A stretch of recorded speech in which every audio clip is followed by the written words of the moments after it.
Ming, ming, ming, ming. 3, 2, 1. I have electrical powers, and I shall activate every toaster in the house. Pop, pop, pop, pop, pop, pop. Ah, I'm so surprised that the toasters are popping all over the house, and they don't even have toast inside of them. What's going on, everyone? This is episode 15 of Get Up with Josh Dohy. Today, I'm gonna freaking talk your ear off about holy moly, anxious times for your boy. It's been what, since the last episode? A week? Yeah. Okay, makes sense. Beep beep beep beep beep. So, oh my God, the life has just been, life just keeps hitting. Right? But it's not about how hard you could get hit. It's about how hard you could get hit and keep on moving forward. That's true. This week it has been even more prevalent that it's about, taking those hits and getting up and moving forward. Because shit happens, right? And it's not even that hard shit. It's not like There's a cat that I found on the street, and it used to be owned by pirates, and so I've taken it off the street and taken away its pirate hat and pirate patch, and I'm trying to teach it how to poop in the litter box, but then the pirates came back, and then the cat was like, "Hey man, sorry, I belong to the pirates, truly. Can I have my patch and my hat back?" It's not that heartbreaking, but there's the shit that happens in the life of Josh Dohy, right? So first, what's the first disaster that happened to you, Josh? That's kind of what I'm imagining you guys are saying. The first thing, and I'm gonna try and do this without slandering or like ever speaking the name of this person. But okay, so I did a short film for some friends. Love working with them, fantastic. And there was a guy on that set. We really got along and stuff, and so we ended up hanging out. We would get together. He would shoot photos and stuff. He's a pretty fun guy, honestly. But the guy had a bit of a reputation. Now, I wasn't aware of that going into the main project or whatever. I don't think it was necessary information because, he was a small part of the production. I'm trying to think really quickly on my toes, as I'm saying this, trying not to be like, this is his name, this is what he did, blah, blah, blah. But, yeah, anyway, we hung out after that and, seemed like a solid guy. And then, he came clean that in his past, he's been not so honest. He's been exiled from the film community for not being an honest person, for cheating, for lying, for yada, yada, yada. He's trying to turn over a new leaf. So I was like, okay, so why don't I just give this guy, why don't I give this guy a shot? Hasn't done anything to me, which is an interesting way of thinking about things. Oh, I'll give him a shot. He's killed other people, but he hasn't killed me yet. But, yeah, I just hung out for a little bit with this guy.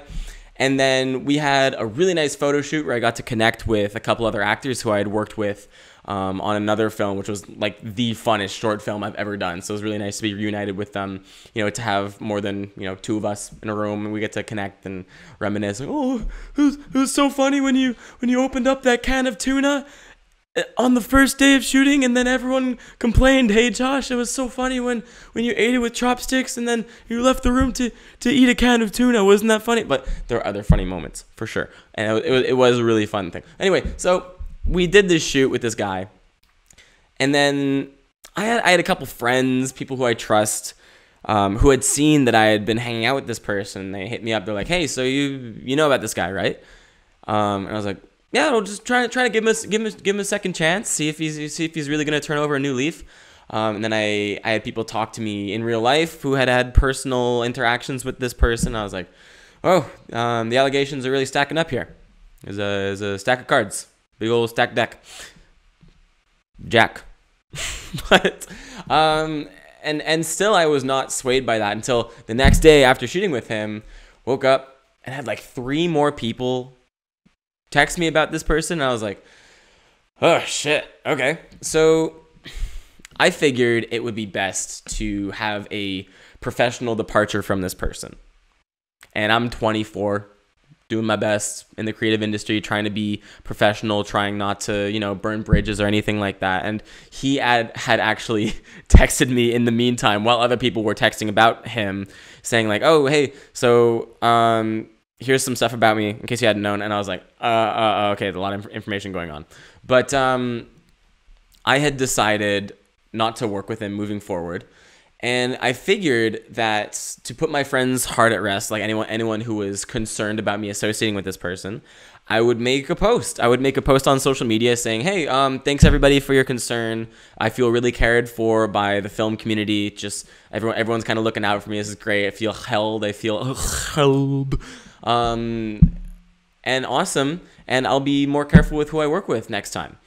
But I posted that. And that was kind of impulsive, right? I was thinking, well, I had told him that, I'm not going to be saying anything negative about him. But then I go and make this post, which was a little bit impulsive. Just, I just wanted to set my friends' hearts at rest.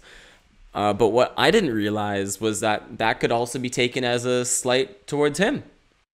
And also, I've got a much bigger platform than he does. I've got, 8.8 thousand followers.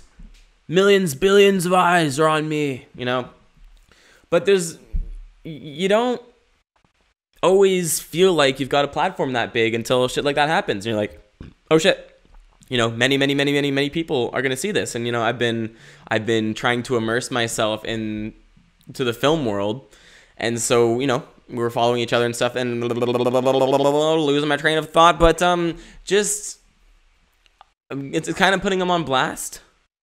And that's not really what I want to do. So I ended up taking the post down. But that was kind of an interesting little moment of realizing the platform that I have and the impact of our words. Like, I think like there's been instances of like, my mind goes to like Super Smash Bros. Where people, will send like one certain celebrity player will,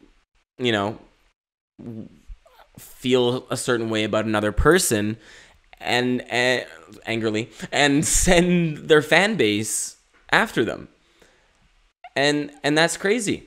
When you've got a platform like that, like sure, maybe one negative comment from one person that can be easily endured, but when you've got like just an army of people, when you're being a chill guy, you're trying to come off as, very honest, very truthful, very nice, genuine guy, trying to make friends, people are going to come to your rescue, of course. So I didn't realize that by making that post that people would just like come out of the woodwork and be like, with the pitchforks and stuff. Where is this guy? I'll fucking get him. Even friends I had from Calgary and from other cities and stuff were like, hey, what's the deal? Are you doing okay? Like, a vague social media post accomplishes nothing in terms of progress. So I felt pretty bad that I had essentially put this guy on blast. I took the post down, but that felt bad for kind of shutting. I don't like having to shut a person out of my life like that, I guess.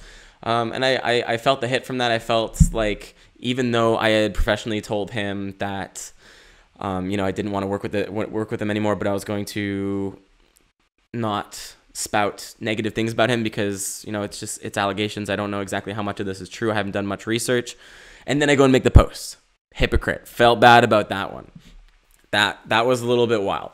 And then, so, I dealt with that because I'm sensitive. I'm a freaking sensitive guy, which leads us into our next thing. So I went and hung out with a friend, and I really like how I said out. Like, so in acting, you're supposed to sound as like American as possible because you're going to be broadcast to American people. So one of the dead giveaways that you are a Canadian actor is that you say a boat.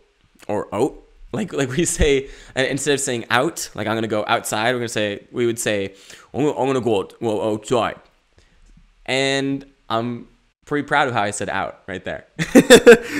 What is the other one? It's like out, about. About is like a really hard one because if you're not paying attention to like how your voice is working when you're saying words, which there's a lot to focus on when you're doing acting and stuff. Like it's very easy for a boat to slip under the radar. Like you're 2 pages into like a 6-page audition, and you're supposed to say like I'm really afraid about what's gonna happen to Susie after she picks up her doll. Be really focused. You're trying to hit all the notes, trying to live authentically in the scene, and then you say, well, I'm really nervous about how about how Mount Vesuvius is gonna explode. Huh? Sounds Canadian, right? Anyway, back to me being sensitive. So I am a sensitive lad, and oh my god, I think I need thicker skin. I'm lazy too, but I had hung out with a friend. We went to a nice patio, very COVID conscious, kept our distance, shared a joint. But the way that we shared the joint was like, she did this cool thing where she put it between her fingers and then put a seal on the bottom and then like that, so her mouth wouldn't touch the joint. Dope. Picked that up and did that yesterday at a social gathering. Awesome. Very COVID conscious. Love that shit. Little COVID conscious advice. Except for if kids are listening to this. If you're below the age of 18, don't be smoking weed. And don't be drinking. And don't be drinking and driving.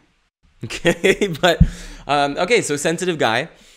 So the day after doing this hangout, I woke up feeling kind of gross. It wasn't a hangover. We didn't do any drinking or anything like that. But like, I just felt kind of gross, feverish. Had a little bit of a headache, a little fatigue. But I'm like, when am I not fatigued? I'm always working out.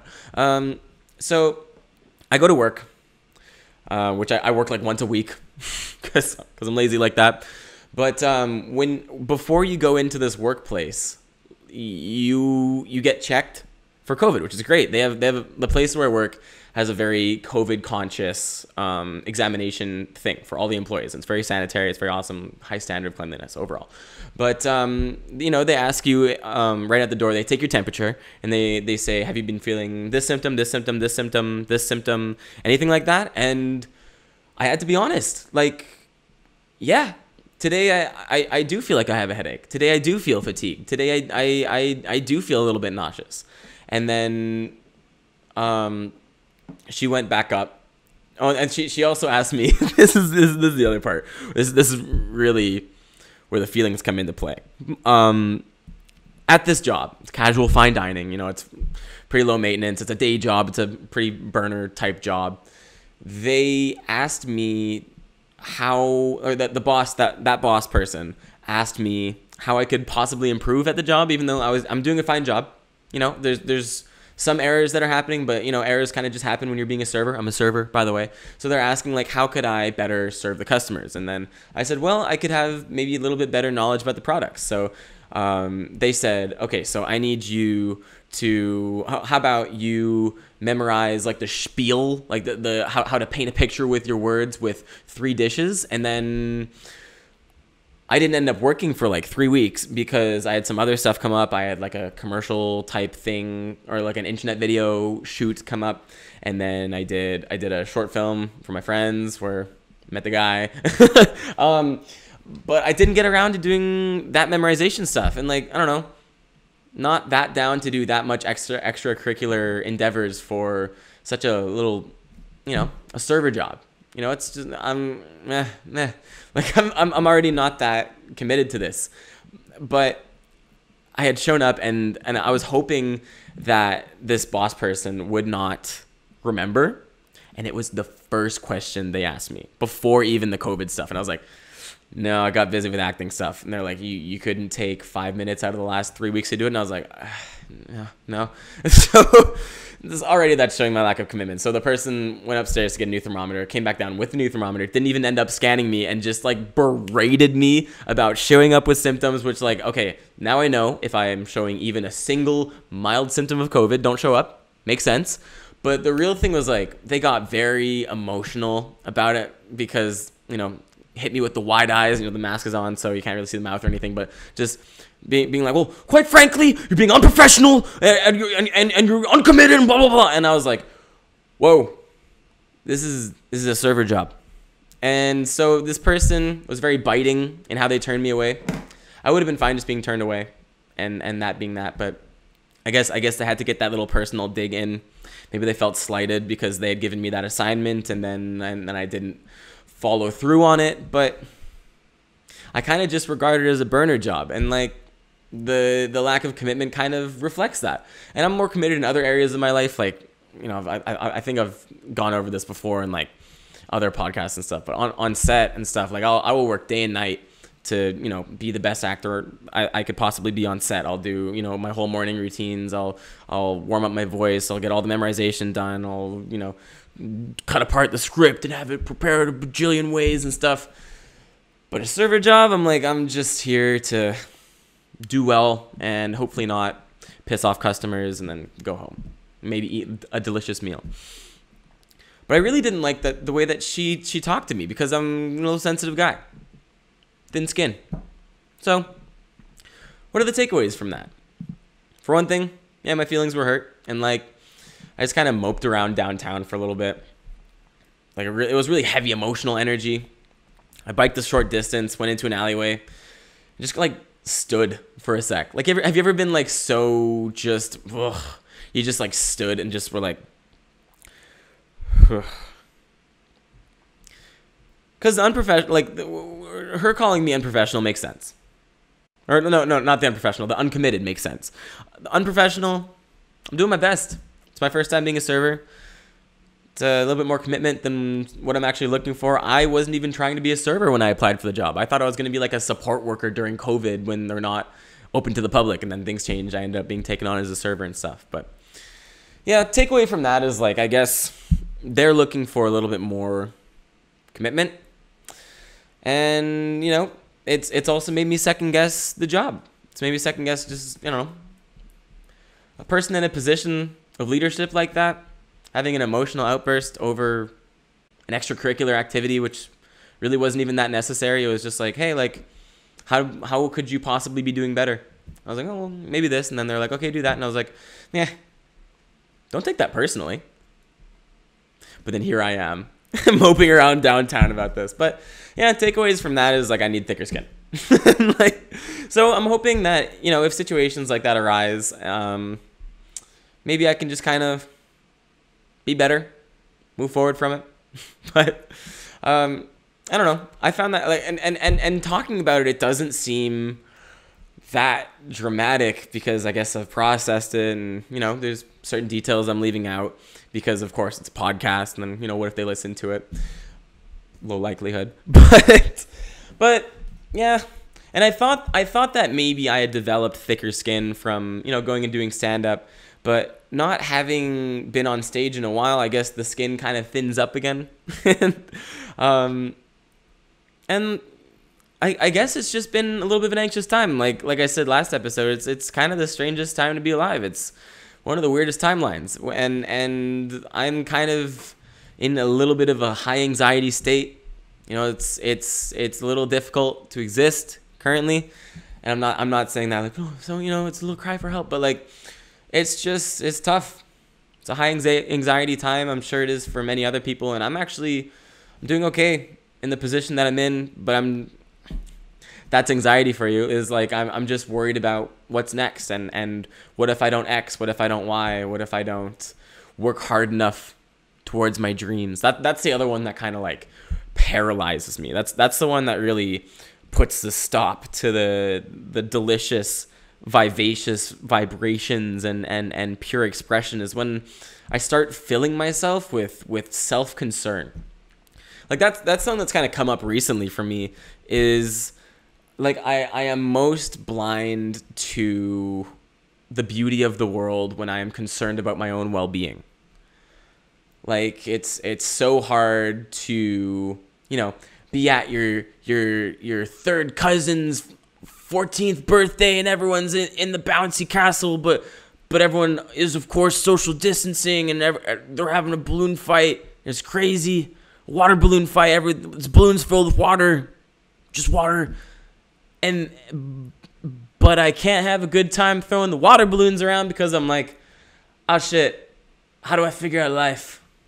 Like that like you get paralyzed by trying to figure everything out at once.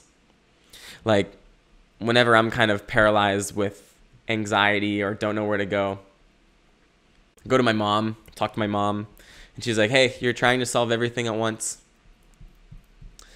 And so you just kind of do it one step at a time, I guess. In the COVID world, we're just trying to do our best.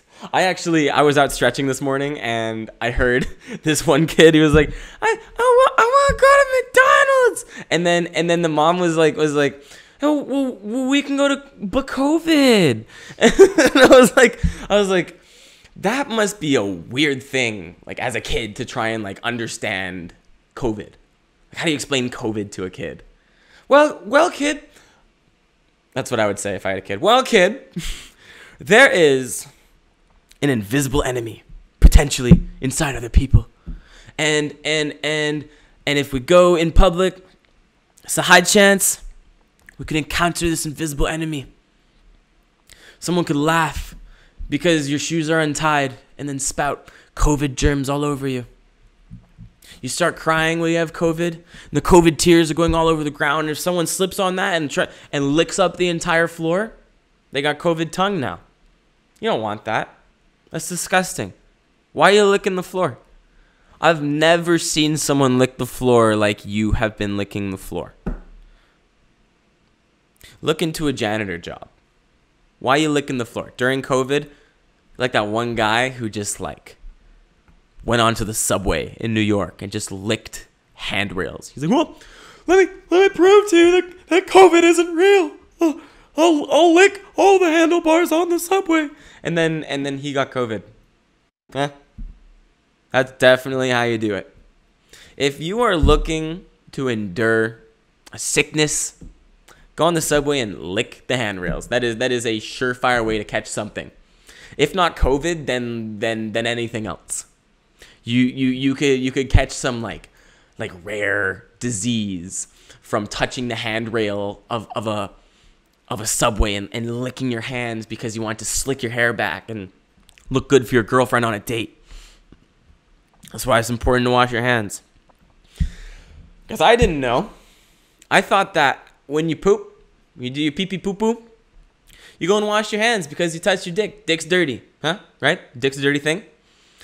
Didn't know that, like, no, you wash your hands after pee-pee poo-poo because, you know, bathroom is fecal matter flying in the air and stuff. And then also you're just kind of out and about all the time touching shit.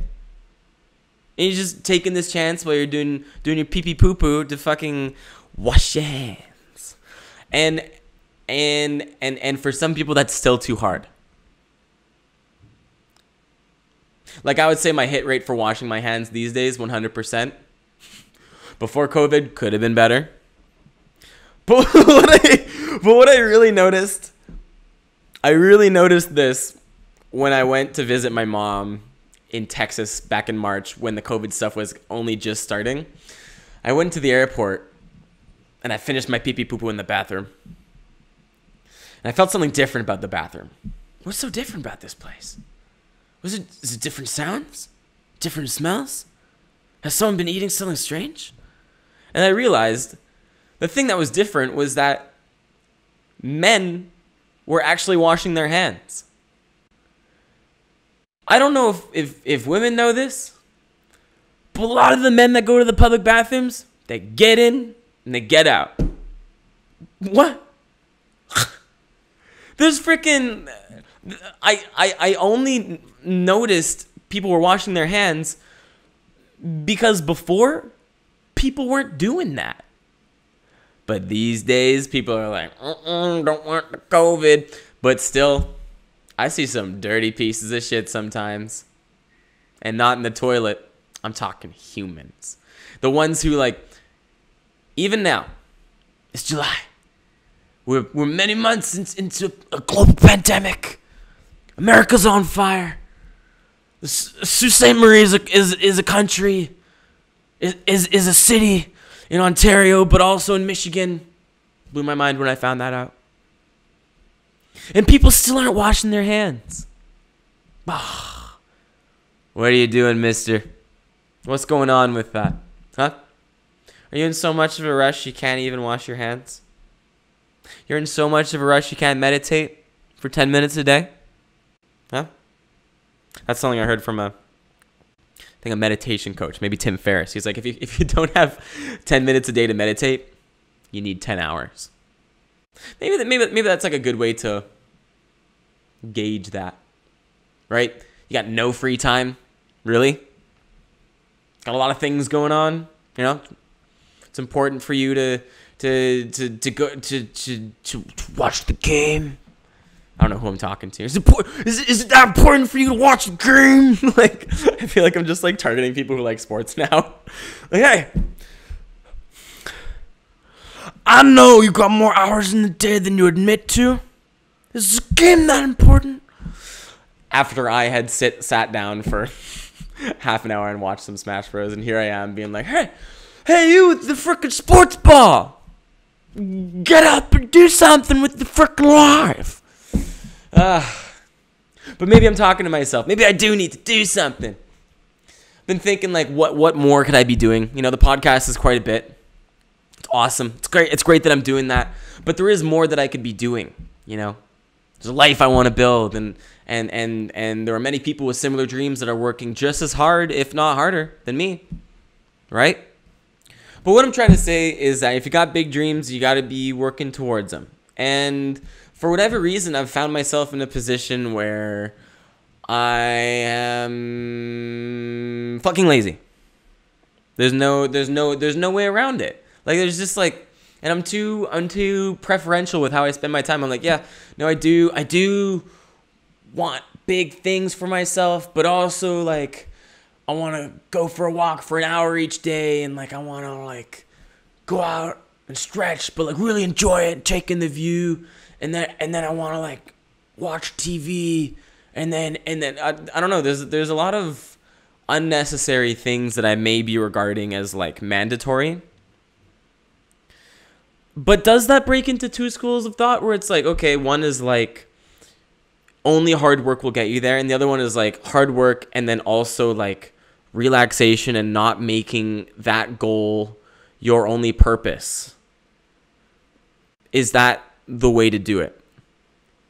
That's the question. Like I'm wondering, is this leisure time? Is this like this act of me enjoying my time, hanging out with friends, going out, meeting girls and things like that? Is this contributing to this journey?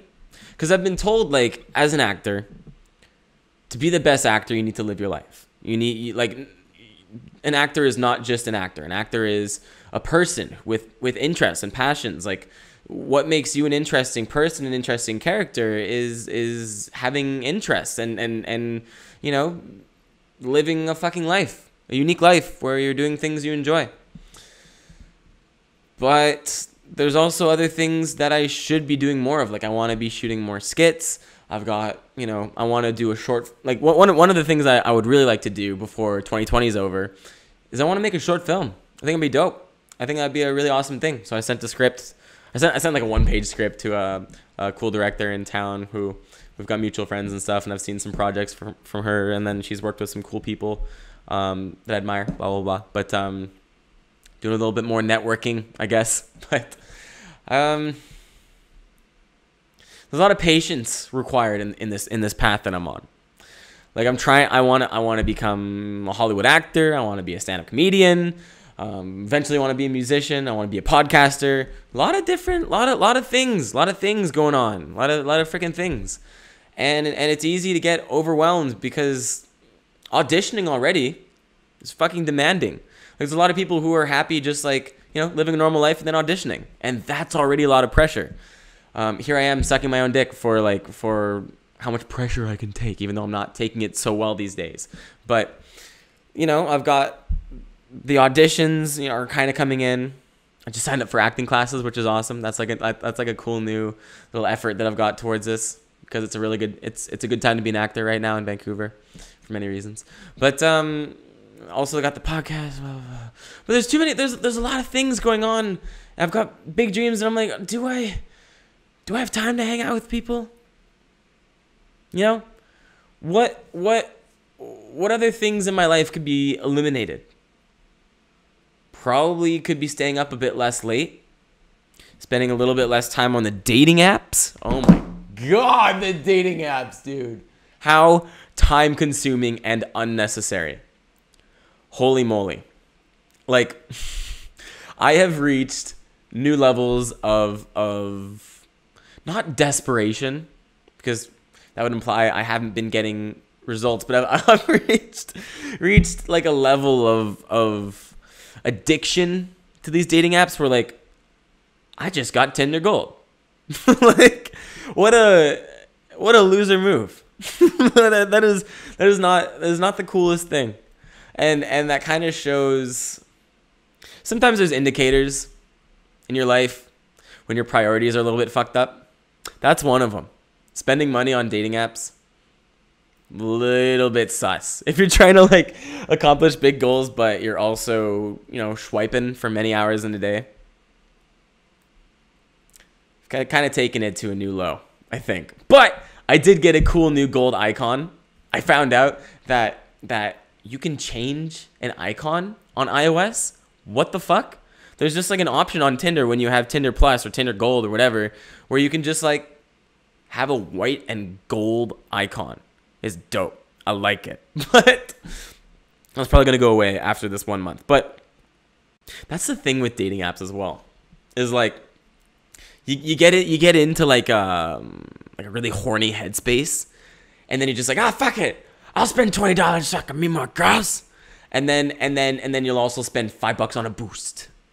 And then you go on Tinder Gold, and then there's a deeper level of a paid upper echelon where you pay another $5, you could see the top picks of the day, the most desirable scholastic athletes, the blonde babes who they hide from you because everyone swipes right on them, but then they only show you because you paid. That's kind of interesting. Do they just hide profiles behind a paywall?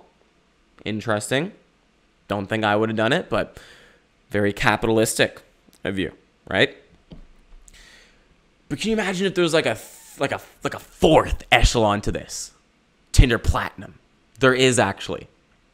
So don't imagine. You're there. I went into my phone and I went to go cancel the subscription because I've got a couple of subscriptions to things like Strava, the fitness app. I did a free trial and I have to make sure to cancel the subscription before it actually like charges me.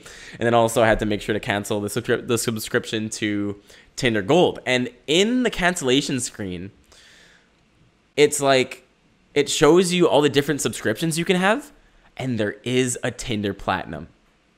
What the fuck is that? What is Tinder Platinum? What possible benefits could you get? Do you get a free personal coach who's gonna teach you how to have a better Tinder profile? You guys meet up once a week, and this coach has amazing abs and the greatest beach selfies, and you guys just like meet up and talk about how you can like spruce up your Tinder profile, which is the thing. You're gonna spruce up your Tinder profile. Why don't you take a selfie at the beach? Pose with the dog. A little bit of gossip. Apparently you can pick up more chicks if you have a picture with the dog and a picture at the beach. Now I say, take a dog to the beach, get two birds stoned at once. You ever seen two birds smoking weed? It's a spectacular sight. Huh? Get yourself learned. Anyway, so that's my most recent encounter with loserdom. But is loserdom even the right thing? Like, sure, it's fun to be self-deprecating about using dating apps, but there's a point where it's like, hey, this is an unattractive amount of low self-esteem. I think low self-esteem can be a little bit unattractive, right? And I am personally working on trying to be a little bit better about the self-love stuff. Like I realized I had not taken a position as like my own greatest ally. And my boy Jovy noticed that, and he was like, hey, tonight, why don't you go and write 5 things about yourself that are awesome? And I was like, shit, okay. It was tough. It was tough to write 5 things about myself that I like truly admired. And I tried not to be too shallow about it, even though one of the things is like, I got a fucking rock and bond. But I've been doing that recently, just like in my morning journaling, just like writing down like 5 things about myself that are like pretty dope. And that seems to be helping. It's funny finding yourself in these positions where like you're not your own best friend anymore. What changed? You know, what has affected this friendship? What has changed my personal value? And then how are you deciding your personal value? That's one thing I want to work on, is how I am deciding my own value as a person. Because I think if you place too much emphasis and too much importance on other people's perceptions of you, your perception of yourself becomes very fragile and easily changed, because you're not the person that's in control of it. Like if you're always, you know, at the behest of other people's opinions, or always checking to see what other people think of you, and if someone says something bad about you, then it's got to be true because someone else said it who wasn't you, who analyzes you outside your body, so who probably knows you more than you know yourself, which is not even true. It's best that self-love comes from, or that your value of yourself comes from yourself. Look at me, Mr. Inspirational Guy, you know? But I guess like this podcast is also just a way for me to talk to myself, and if anything is remotely interesting to you guys, hopefully you can latch on to that, I guess. But yeah, it's just been a little bit of a tough time, But you know, you get podcast episodes like that, right? Sometimes I sign on and I just get all emo on you guys, like episode 9. But sometimes they'll jump on the podcast and they're, wow, I get fucking crazy. I'm on a spaceship. I'm going to take you guys on a freaking ride. And then I go down a fun little scenario. And that's that. Sometimes should be like that. That's why like I had a hard time marketing my idea for a podcast, because I don't know what I'm going to say each week. It's Sunday. I'm recording this. This has got to come out Monday. Whew, got to get and edit this. Go and edit this myself later on. But that is it, I think. 40 minutes, not so bad. Could have been shorter, could have been longer, but thanks for joining me, and thanks for letting me complain about situations. Maybe it was funny. People say I'm a lot funnier when I'm serious. But yeah, that's pretty much it, and I'm doing fine. Thank you for watching, and I'll catch you guys next week. Bye-bye now. What did I just do with my hands? Hey, what's this one? Bye-bye. Take your money. Take your money and go. Yeah. Oh, yeah. Bye.